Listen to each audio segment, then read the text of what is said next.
the Ohio State University Buckeyes won the national championship. And on the day of their celebration, I almost said parade, but their celebration in which I heard 45,000 fans showed up to, which is insane. I mean, I know it's not the million or whatever in Cleveland for that parade, but 45,000 fans in frigid temperatures, mind you, below freezing temperatures.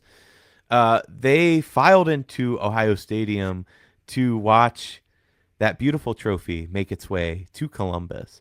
And on the same day, Jim Knowles said, the knowledge came out that he is now Penn State's new defensive coordinator. It is a strange move.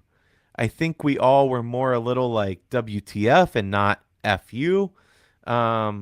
He very much helped the Ohio State defense end up number one at the end of this year, which helped us, of course, win that natty, that forever, one more and forever, as Jack Sawyer said. But now he's gone to Penn State, and it's a little bit of a questionable move because Penn State doesn't have the players. They don't have the funding. They don't really have anything that Ohio State has. I think John said it best the other day. Maybe it's a situation where he's climbed the mountaintop. Now he's looking for another mountain. I don't know. Well, just take my take, Eric, and throw it out there. Now I don't have anything to say. Oh, I'm sorry. Right. You shouldn't put it in the chat if I don't know. We're also going to talk about Buckeyes in the NFL, but first, Jim Knowles. John, I let you go first, so you're going to go second this time. Noah, I want to hear from you. What is your take here? I think more Buckeye fans were outraged. Not outraged. Outraged isn't the right way to put this, but a little curious of the decision and why he would go, and it's an in-conference rival, blah, blah, blah, blah, blah. I think this is a good play for Jim Knowles, the coach, because it could propel him into a head coaching position. It sucks that he isn't our defensive coordinator because he's done a lot of great things with our defense. He finally was part of the team to get over the hump and win another national championship after 10 years. But I believe in the Buckeye brand name to the point where I think a lot of people could come in and become a coach and be a coach, qualified people. I'm not saying John's going to go in there and be the defensive coordinator and light it up and win a national championship. I think guy. There are right. Well, me too. I could use myself as an example at that point, but I think, we can get a qualified guy in here that'll make plenty of sense with some of the reload that may or may not happen next year as we, build to another national championship under head coach Ryan Day. It sucks, but I'm glad he was here for what he was here for. Best of luck at Penn State. Can't wait to beat you at Happy Valley or at Ohio Stadium because you ain't ever beaten the Buckeyes with that fraud, James Franklin, as your head coach. Where is it this year? I think it's at Ohio State. It's at Ohio Stadium this year. Because it was you touched on it. I want to know, do you have a short list of who you'd like to see replace him? I haven't looked into that. I put a lot of my effort for this show into some of the Buckeyes and their correlation with the Cleveland Browns because it's been a heavy talking point. But that is something that I would hope maybe one of you two could touch on, honestly.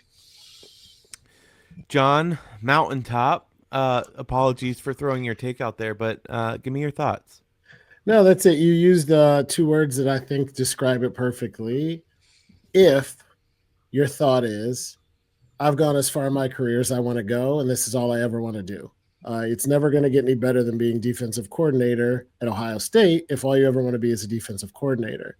If you have higher career aspirations, then it could make a ton of sense. You come into Ohio State, you run one of the best defenses in the nation, you go to a conference rival where you'll get to face your old team and do two things. One, I know you think James Franklin is a fraud. We could debate that on another day for the fifth time, whether he is or not, but he does have a good, solid defense in terms of talent and recruits. So Jim Knowles can go into that role and still thrive, even though he's not going to be at Ohio State. But then to the other side of the argument, if James Franklin is a fraud, he's going to get booted, go someplace where you're going to be on the short list of heir apparents to take over a premier coaching job. He's never going to be head coach at Ohio State. And if he wants to head coach, this move makes sense from the perspective that he could continue to grow his career and go someplace, frankly, where he'll be even more appreciated. Because, after winning a national championship, it's 4 more years of national championship or bust, and you never know how fans are going to take it. So he got out. He bought lower, sold high, got out as a national champ, gets to go to Penn State, maybe keep growing his career. I think from that perspective, it makes a lot of sense.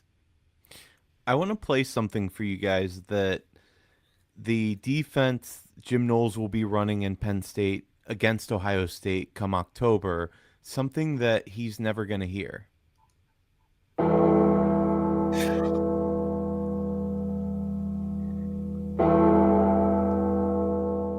He's never going to hear that third down bell for himself. He'll hear it on the other side of the ball because he's not going to stop Julian Sand in this high-powered offense. Jeremiah Smith for 205 yards, 3 TDs, 3 tutties. Listen, I'm not mad about it. He helped bring this Buckeye defense back to where it should be. My question more revolves around how it happened. Is it for their career aspirations? Was there some internal strife like we've heard? Did he maybe take exception for Day getting more involved in the defense after that Oregon loss back in September? I don't know, and I don't think we'll know these things, which, by the way, the indicator of a good organization is that we probably will never know this. If it were the Browns, it'd probably be leaked to Mary Kay next week. So I'm glad to say that we probably won't know. Listen, I think that I don't know how much of the defense, it seemed to be all Jim Knowles. And I will say there are times this year, and I'm not trying to lay anything at his feet. We just won the Natty, and we were the number 1 defense.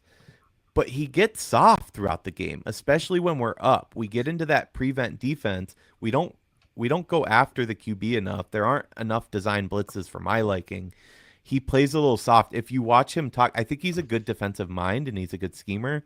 If you watch him talk, though, during halftime, etc., he's a very, all right, guys, like, now is your time. Like, you've got to go win this quarter. He's not a fiery guy. I want Ryan Day. I want fight on 3. You're going to respect the Ohio State. He's not that guy. I don't know. Maybe the players love him. Clearly, they've responded. There's a couple guys out there. Luke Fickell is one. I'm not sure that he would want the job. I don't know where Luke's at in his career-wise. Maybe. Isn't he a head coach at Wisconsin? He is, but they're not doing a lot. No. He's a hell of a D coordinator. He's an Ohio State It's funny you guy. brought his name up, too, because I was going to say that's one thing about Knowles leaving. One thing we know is they're going to reload. I forget who the offensive coordinator was. The name was on the tip of my tongue 30 seconds ago. But our offensive coordinator, when we won the last national championship, left. And everybody was like, what are we going to do? And then we just got another really good offensive coordinator. Right. That's my mindset to a T right here when it comes to this whole thing. Like, it's a fun talking point. Sure. I'm ready to beat up on him the next however many years he's there. But yeah. And this is like this is very, very different. So I know I might catch a little heat, but it's the same type of situation in my mind. If you look at government, people who work up and say, I was a White House chief of staff or I was Secretary of State. Once you leave that role, you can go do anything else you want in America because they say, if you do this well in this situation with this group, we know it's going to translate every place else. So if you want to be the CEO of BP, great. Send me a resume and we'll interview tomorrow. I think there's an element of that with the Buckeyes. You get to the Buckeyes, you have all the pressure, all the demand, all the talent. You know what it takes to recruit. You know what a rabid fan base looks like. If you can thrive in that environment, Penn State's like, what are they going to say? Well, we're not sure if you're qualified. Get the fuck out of here. Like, yeah, the pressure is less for sure. I wonder how long we'll have to wait. As you guys know, Al Golden left Notre Dame to take on the Bengals defensive job.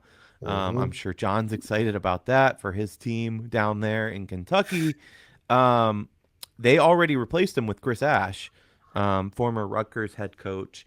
So I'm curious what that will look like for Ohio State. Are they going to take their time with this hire? Are they going to promote from within?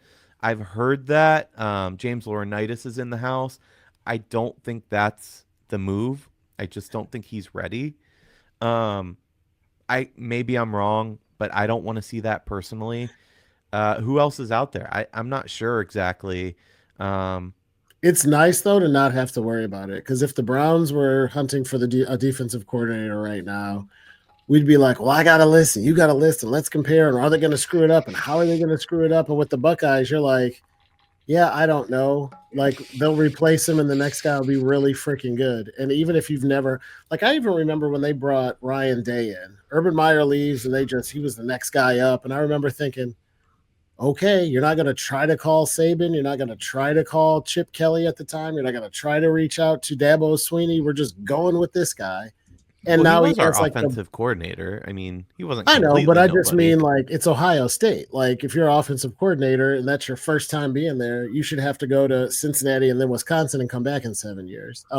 Right. And he was really good, right? His 1-loss record is exceptional. So I just have faith in that whole infrastructure to say it sucks that he's leaving because the defense was really good.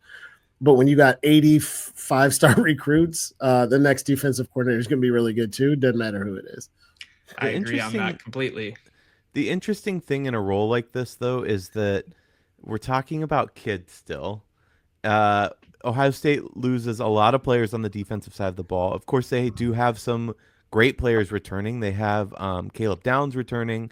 I don't know how he's like a second-team All-American, but Igbinosun, because swear to God, he just holds on every play.